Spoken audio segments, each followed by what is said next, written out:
Have you ever wondered why Muslims pray 5 times a day? Is it just a ritual, a rule to follow? Or is there something deeper, something far more powerful, hidden in this daily routine? Today, we dive into a truth that will challenge everything you thought you knew about Islam, about worship, and even about your own life. Even C.S. Lewis, the great Christian thinker, said something that might just reveal why this practice exists, not just for Muslims, but as a truth for all of humanity. This isn't just about religion. It's about discipline, focus, peace, purpose. Let's uncover the truth. The purpose of prayer.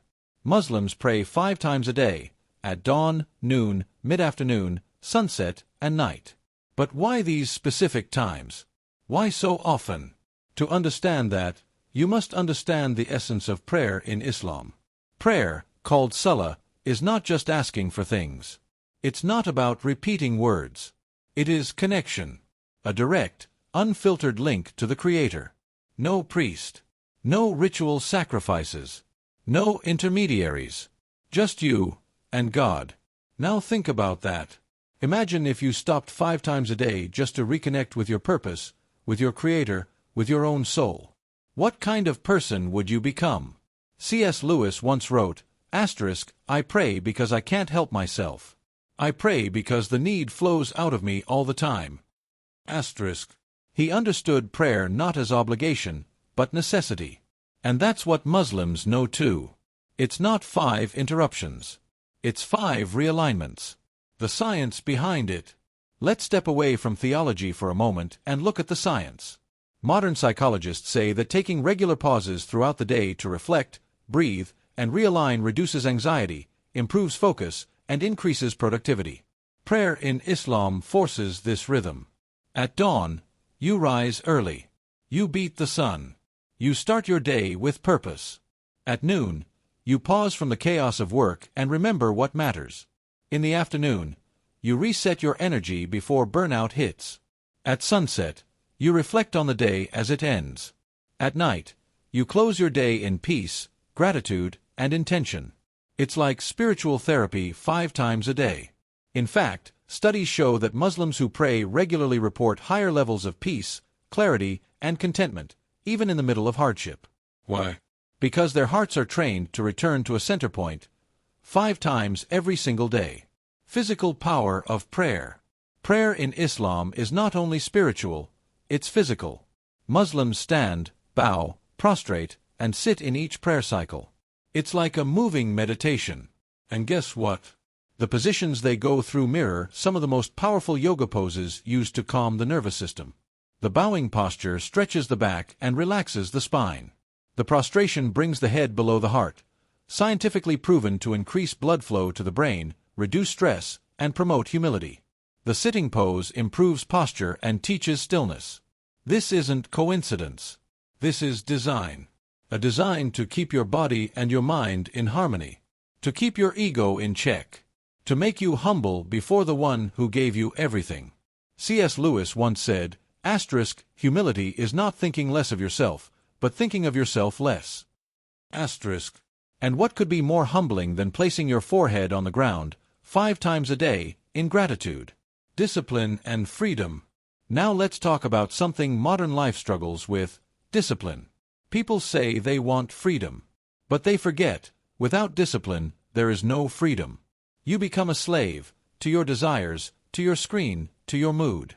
Muslims who pray 5 times a day have something powerful, discipline built into their life. Their day doesn't control them.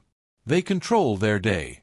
Imagine having a system that reminds you, 5 times a day, of who you are and who you want to be. No matter how lost you get, prayer brings you back. And this discipline leads to something even greater: inner peace. Even C.S. Lewis, while speaking about the structure of belief and obedience, remarked, "The perfect surrender and humiliation were undergone by Christ, perfect because he was God, surrender and humiliation because he was man." Likewise, in Islam, surrender is not weakness. It is strength. It is choosing to bow down to something greater than your ego, your fear, your confusion.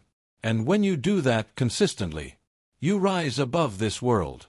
A reminder in a forgetful world. Let's be real, This world is noisy, distracting, confusing. Every day, we're bombarded with information, opinions, temptations. We forget what matters. We forget who we are. But prayer is the reminder. 5 times a day, Muslims disconnect from the world to reconnect with the eternal. C.S. Lewis wrote in the Screwtape Letters that one of the devil's strategies is to keep people busy with everything but what really matters. And isn't that what happens today? We chase likes, money, fame, only to end the day feeling empty. Prayer stops you, refocuses you, recenters you. It whispers, asterisk, you are more than this world. You were made for something greater. Asterisk, the words that heal. But it's not just the act of praying, it's the words. Every Muslim prayer includes verses from the Quran. The most repeated one, Surah Al-Fatiha, the opening. Listen to this. In the name of God, the most compassionate, the most merciful. Guide us to the straight path. These words are said at the beginning of every prayer. Words that ask for guidance, compassion, mercy, and purpose. Imagine saying those powerful words 5 times every day for your entire life. Imagine what it does to your heart, to your character, to your outlook on life. These aren't empty phrases. They're affirmations, realignments, healing spells for the soul, final reflections. So now, let's ask the question again. Why do Muslims pray 5 times a day? Because they were commanded to. Sure. But more than that, because it works. It transforms. It protects. It elevates. In a world that constantly pulls you in every direction, prayer pulls you back, to your Creator, to your purpose, to your peace. Even if you're not Muslim, you can learn something profound here. You can build your own rhythm. Your own moments of silence. Stillness. Surrender. C.S. Lewis said, asterisk, God whispers to us in our pleasures, speaks in our conscience, but shouts in our pain. It is his megaphone to rouse a deaf world. Asterisk. Maybe prayer is how we learn to listen before the pain comes. Maybe prayer is how we prepare our hearts for life, and for what comes after. Outro.